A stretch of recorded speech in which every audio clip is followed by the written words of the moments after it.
Hai teman-teman, aku bikin video ini saat dua negara di dunia ini sedang saling berperang, saling tembak-tembakan teman-teman. Tapi bukan tembakan yang ala bucin anak SD, mama-mama, papa itu, tapi perang yang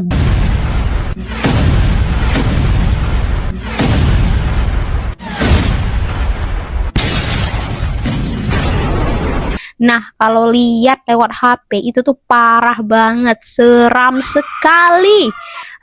Tapi mudah-mudahan negara kita aman-aman aja ya. Nah, dunia kan sedang nggak baik-baik aja nih. Tentu rumor yang beredar kayak bensin dan bahan bakar lainnya akan diboikot. Itu booming banget sekarang. Nah, untuk sebagian orang mungkin masih aman, tapi bagi kami yang tempat kerjanya dari rumah harus melewati gunung, turuni lembah dan menyelam sampai ke dasar laut itu bahaya banget. It's danger, woi. Kami butuh bensin untuk pergi kerja. Kami butuh bensin biar motor kami tuh gerak. Ya kali motor bisa gerak karena motivasi dan siraman rohani doang. Coba moto apa yang bisa membuat seorang motor aku itu gerak dengan cepat supaya dia bersemangat? Nggak ada, cuma bensin yang bisa. Sepenting itu loh bensin. Jadi kalau misalnya bensin jadi langka dan mahal, bisa-bisa jatah jajan dimsumku berkurang. Nggak boleh. Pokoknya walaupun gaji aku tuh di bawah UMR, jatah jajan aku tetap harus stabil dan nggak boleh berubah, apalagi berkurang. Nggak boleh, pokoknya tetap harus sama. Tapi kalau nanti gajiku naik ya nggak apa-apa sih, jajannya dinaikin juga. Oh ya, ngomong-ngomong tentang perang nih, gimana ya kalau misalnya kita berada di situasi yang benar-benar mengharuskan kita untuk ikut berperang? Aku benar-benar nggak kebayang, aku yang masih nggak berani masang gas sendiri, kayaknya bakalan mati duluan deh. Ya gimana ya, dalam kehidupan normal aja aku tuh ceroboh banget. Jangankan sebelum mati di tangan musuh, kayaknya aku bakalan mati karena nginjak granat sendiri, atau mati karena ngikuti intrusive tauku mungkin. Bukannya apa, aku tuh udah sadar diri, daya survive pun di bawah rata-rata, kemampuan juga nggak bisa berenang, nggak bisa berburu, berkuda juga yang bisa cuman buat video selang waktu sama edit JJ.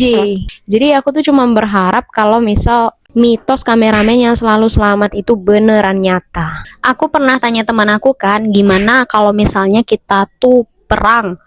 Dia jawab, aku takut. Iya sih, wajar aja takut, pikirku kan. Tapi dilanjut sama dia, aku takut cinlok sama musuh, secara kan pasti ganteng-ganteng, kan bule.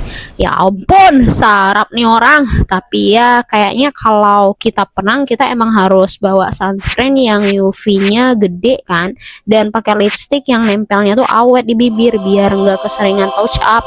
Siapa tahu kan ketemu jodoh. Terus ya, kalau udah perang, stok makanan dan air itu pasti menipis tuh. Nah itu yang jadi masalah paling utama dan besarnya. Coba bayangin, kalau misalnya gimana kalau kita kelaparan saat kita lagi berperang? Nggak mungkin kan tiba-tiba ada tukang cireng yang nongol, terus karena ngelihat perjuangan kita untuk membela negara, dia ngasih cireng ayam suwir pedas yang isinya full sampai padat banget. Nggak mungkin kan? Nggak mungkin dong, nggak mungkin. Nah, jadi kita tuh bakalan sengsara banget. Yang aku pikirin, kita nggak bakalan bisa menikmati makanan, kita nggak bakalan bisa tenang makan, kita nggak bakalan bisa ngepap foto-foto buat makan. Nah itu nggak bisa. Kita mungkin harus makan roti yang super keras, yang untuk makan tuh harus dikasih air dulu baru bisa makan. Karena ya untuk bertahan hidup, ya aku lihat-lihat di media sosial itu roti perangnya tuh kayak gitu. Intinya teman-teman, perang itu nggak enak banget. Bersyukur hari ini kita bisa hidup aman, nyaman, sehat, masih bisa hidup pun kita udah bersyukur banget. Masih bisa nafas, masih bisa lihat daun gugur, masih bisa lihat langit, lampu jalanan di malam hari. Pokoknya bersyukur banget teman-teman. Apalagi ya, pokoknya intinya teman-teman, semoga kamu sehat dan jangan lupa subscribe. Dadah.